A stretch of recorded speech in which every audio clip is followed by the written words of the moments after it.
Здравствуйте, меня зовут Николай Никитенко, я гипнотерапевт из психологического центра «Мастерская души и тела».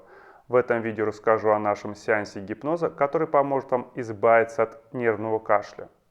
Этот сеанс разработали мы с братом Иваном, и вы можете приобрести его на нашем сайте audio-гипноз.рф. Нервный кашель бывает из-за нескольких проблем. Возможно, у вас был бронхит и частое покашливание закрепилось у вас. Также возможно, что вы нервничаете или испытываете постоянный стресс. Все это также может привести к тому, что во время кашля ваше горло становится более сухим и цикл замыкается. То есть вы начинаете кашлять и кашлять. Естественно, что это и неприятно вам, и отвлекает от беседы. Поэтому, если вы хотите избавиться от тревожности и от нервного кашля, начните с этой аудиозаписи гипноза, которую вы можете приобрести прямо сейчас.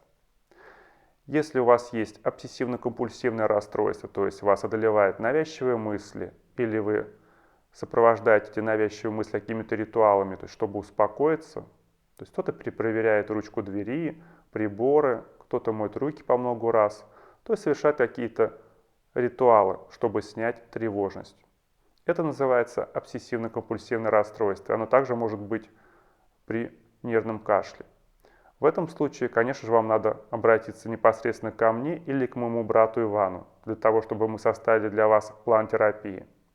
Если ничего не делать, то со временем кровь и питательные вещества не будут доходить до вашего кишечника и половой системы, потому что организм во время стресса думает, что вы в опасности.